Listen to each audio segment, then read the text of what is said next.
ओम परमात्मने नमः। 9वें अध्याय में मार्कंडेय जी का माया दर्शन। तो सूत जी कहते हैं कि जब ज्ञान संपन्न मार्कंडेय मुनि ने इस प्रकार स्तुति की तब भगवान नर नारायण ने प्रसन्न होकर मार्कंडेय जी से कहा। तो भगवान नारायण ने कहा कि सामान्य ब्रह्म ऋषि शिरोमणि, तुम चित्त की एकाग्रता, तपस्या, स्वाध्याय, संयम और मेरी अनन्य भक्ति से सिद्ध हो गए। तुम्हारे इस आजीवन ब्रह्मचर्य व्रत की निष्ठा देखकर हम तुम पर बहुत ही प्रसन्न हुए हैं। तुम्हारा कल्याण हो। मैं समस्त वर देने वालों का स्वामी हूं, इसलिए तुम अपना अभीष्ट वर मुझसे मांग लो। तो मार्कंडेय मुनि ने कहा कि देव देवेश, शरणागत भयहारी अच्युत, आपकी जय हो, जय हो। हमारे लिए बस इतना ही वर पर्याप्त है कि आपने कृपा करके अपने मनोहर स्वरूप का दर्शन कराया। ब्रह्मा, शंकर आदि देवगण योग साधन के द्वारा एकाग्र हुए मन से ही आपके परम सुंदर श्री कमल चरण कमलों का दर्शन प्राप्त करके कृतार्थ हो गए हैं। आज उन्हीं आपने मेरे नेत्रों के सामने प्रकट होकर मुझे धन्य बनाया है। पवित्र कीर्तिमान भावों के श्रोमणि कमल नयन, फिर भी आपकी आज्ञा के अनुसार मैं आपसे वर मांगता हूं। मैं आपकी वो माया देखना चाहता हूं जिससे मोहित होकर सभी लोक और लोकपाल अद्वितीय वस्तु ब्रह्म में अनेकों प्रकार के भेद विभेद देखने लगते हैं। तो सूत जी कहते हैं कि सौनक जी, जब इस प्रकार मार्कंडेय मुनि ने भगवान नर नारायण की इच्छा अनुसार स्तुति पूजा कर ली एवं वर मांग लिया, तब उन्होंने मुस्कुराते हुए कहा, ठीक है, ऐसा ही होगा। इसके बाद वे अपने आश्रम बद्री वन को चले गए। मार्कंडेय मुनि अपने आश्रम पर ही रहकर निरंतर इस बात का चिंतन करते रहते थे कि मुझे माया के दर्शन कब होंगे। वे अग्नि, सूर्य, चंद्रमा, जल, पृथ्वी, वायु, आकाश एवं अंतःकरण में और तो क्या सर्वत्र भगवान का ही दर्शन करते हुए मानसिक वस्तुओं से उनका पूजन करते रहते। कभी कभी तो उनके हृदय में प्रेम की ऐसी बाढ़ आ जाती कि वे उनके प्रवाह में डूबने उतराने लगते। उन्हें इस बात की भी याद न रहती कि कब कहां किस प्रकार भगवान की पूजा करनी चाहिए। सौनक जी, एक दिन की बात है कि संध्या के समय पुष्पभद्रा नदी के तट पर मार्कंडेय मुनि भगवान की उपासना में तन्मय हो रहे थे। ब्रह्मन, उसी समय एकाएक बड़े जोर की आंधी चलने लगी। उस समय आंधी के कारण बड़ी भयंकर आवाज होने लगी और बड़े विकराल बादल आकाश में मंडराने लगे। बिजली चमक चमक कर कड़कने लगी और रथ के धुरे के समान जल की मोटी मोटी धाराएं पृथ्वी पर गिरने लगी। यही नहीं, मार्कंडेय मुनि को ऐसा दिखाई पड़ा कि चारों ओर से चारों समुद्र समूची पृथ्वी को निगलते हुए उमड़े आ रहे हैं। आंधी के बेग से समुद्र में बड़ी बड़ी लहरें उठ रही हैं, बड़े भयंकर भंवर पड़ रहे हैं और भयंकर ध्वनि कान फाड़े डालती है। स्थान स्थान पर बड़े बड़े मगर उछल रहे हैं। उस समय बाहर भीतर चारों ओर जल ही जल दिखता था। ऐसा जान पड़ता था कि उस जलराशि में पृथ्वी नहीं, स्वर्ग भी डूब जा रहा है। ऊपर से बड़े वेग से आंधी चल रही है, बिजली चमक रही है, जिससे संपूर्ण जगत संतप्त हो रहा है। जब मार्कंडेय मुनि ने देखा कि जल प्रलय से सारी पृथ्वी डूब गई है, उद्भिज्य, स्वेदज, अंडज और जरायुज चारों प्रकार के प्राणी तथा स्वयं वे भी अत्यंत व्याकुल हो रहे हैं, तब वे उदास हो गए और साथ ही अत्यंत भयभीत हुए। उनके सामने ही प्रलय समुद्र में भयंकर लहरें उठ रही थी। आंधी के वेग से जलराशि उछल रही थी और प्रलयकालीन बादल बरस बरस कर समुद्र को और भी भरते जा रहे थे। उन्होंने देखा कि समुद्र ने द्वीप, वर्ष और पर्वतों के साथ सारी पृथ्वी को डुबा दिया। पृथ्वी, अंतरिक्ष, स्वर्ग, ज्योतिर्मंडल, ग्रह, नक्षत्र एवं तारों का समूह और दिशाओं के साथ तीनों लोग जल में डूब गए।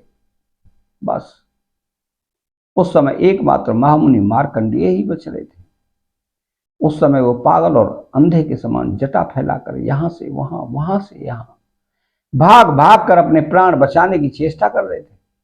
वे भूख प्यास से व्याकुल हो रहे थे। किसी और बड़े मगर तो किसी और बड़े बड़े तिमिंगल मच्छ उन पर टूट पड़ते, किसी ओर से हवा का झोंका आता तो किसी ओर से लहरों के थपेड़े उन्हें घायल कर देते। इस प्रकार इधर उधर भटकते भटकते हुए अपार अंधकार में पड़ गए, बेहोश हो गए और इतने थक गए कि उन्हें पृथ्वी और आकाश का भी ज्ञान न रहा। वे कभी बड़े भारी भंवर में पड़ जाते, कभी तरल तरंगों की चोट से चंचल हो जाते, जब कभी जल जंतु आपस में एक दूसरे पर आक्रमण करते तब वे अचानक ही उनके शिकार बन जाते। कहीं शोकग्रस्त हो जाते तो कहीं मोहग्रस्त, कभी दुखी दुख के निमित्त आते और तो कभी तनिक सुख भी मिल जाता, कभी भयभीत होते, कभी मर जाते तो कभी तरह तरह के रोग उन्हें सताने लगते। इस प्रकार मार्कंडेय मुनि विष्णु भगवान की माया के चक्कर में मोहित हो रहे थे। उस प्रलय काल के समुद्र में भटकते भटकते उन्हें सैकड़ों हजारों ही नहीं लाखों करोड़ों वर्ष बीत गए। सोनक जी, मार्कंडेय मुनि इसी प्रकार प्रलय के जल में बहुत समय तक भटकते रहे। एक बार उन्होंने पृथ्वी के एक टीले पर एक छोटा सा बरगद का पेड़ देखा। उसमें हरे हरे पत्ते और लाल लाल फल शोभायमान हो रहे थे। बरगद के पेड़ में ईशान कोण पर एक डाल थी, उसमें एक पत्तों का दोना सा बन गया था। उसी पर एक बड़ा ही सुंदर नन्हा सा शिशु लेट रहा था। उसके शरीर से ऐसी उज्जवल छटा छटक रही थी जिससे आसपास का अंधेरा दूर हो रहा था। वह शिशु मरकत मणि के समान सांवला, मुखमंडल पर सारा सौंदर्य फूटा पड़ता था। गर्दन संग के समान उतार चढ़ाव वाली थी, छाती चौड़ी थी, तोते की चोंच के समान सुंदर नासिका, भौएं बड़ी मनोहर थी, काली काली घुंघराली अलकें कपोलों पर लटक रही थी और श्वास लगने से कभी कभी हिल भी जाती थी। शंख के समान घुमावदार कानों में अनार के लाल लाल फूल शोभायमान हो रहे थे। मूंगे के समान लाल लाल होठों की कांति से उनकी सुधामयी श्वेत मुस्कान कुछ लालिमा मिश्रित हो गई थी। नेत्रों के कोने कमल के भीतरी भाग के समान तनिक लाल लाल थे। मुस्कान और चितवन बरबस हृदय को पकड़ लेती थी। बड़ी गंभीर नाभि थी, छोटी सी तौन पीपल के पत्ते के समान जान पड़ती और श्वास लेने के समय उस पर पड़ी हुई बलें तब नाभि भी हिल जाया करती थी। तो नन्हे नन्हे हाथों में बड़ी सुंदर सुंदर उंगलियां थी। वह शिशु अपने दोनों कर कमलों से एक चरण कमल को मुख में डालकर चूस रहा था। मार्कंडेय मुनि यह दिव्य दृश्य देखकर अत्यंत विस्मित हो गए। सोनक जी, उस दिव्य शिशु को देखते ही मार्कंडेय मुनि की सारी थकावट जाती रही। आनंद से उनके हृदय कमल और नेत्र कमल खिल उठे, शरीर पुलकित हो गया। उस नन्हे से शिशु के इस अद्भुत भाव को देखकर उनके मन में तरह तरह की शंकाएं, यह कौन है इत्यादि आने लगी और वो इस शिशु से ये बातें पूछने के लिए उसके सामने सरक गए। अभी मार्कंडेय जी पहुंच भी न पाए थे कि उस शिशु के श्वास के साथ उसके शरीर के भीतरी उसी प्रकार घुस गए जैसे कोई मच्छर किसी के पेट में चला जाए। उस शिशु के पेट में जाकर उन्होंने सब की सब वही सृष्टि देखी जैसी प्रलय के पहले उन्होंने देखी थी। वे सब विचित्र दृश्य देखकर आश्चर्यचकित हो गए। वे मोहवश को सोच विचार भी नहीं सके। उन्होंने शिशु के उदर में आकाश, अंतरिक्ष, ज्योतिर्मंडल, पर्वत, समुद्र, द्वीप, वर्ष, दिशाएं, देवता, दैत्य, वन, देश, नदियां, नगर, खाने, किसानों के गांव, अहीरों की बस्तियां, आश्रम, वर्ण, उनके आचार व्यवहार, पंच महाभूत, भूतों से बने हुए प्राणियों के शरीर तथा पदार्थ, अनेक युग और कल्पों के भेद से युक्त काल आदि सब कुछ देखा। केवल इतना ही नहीं, जिन देशों, वस्तुओं और कालों के द्वारा जगत का व्यवहार संपन्न होता है वह सब कुछ वहां विद्यमान था। कहां तक कहें, यह संपूर्ण विश्व न होने पर भी वहां सत्य के समान प्रतीत होते देखा।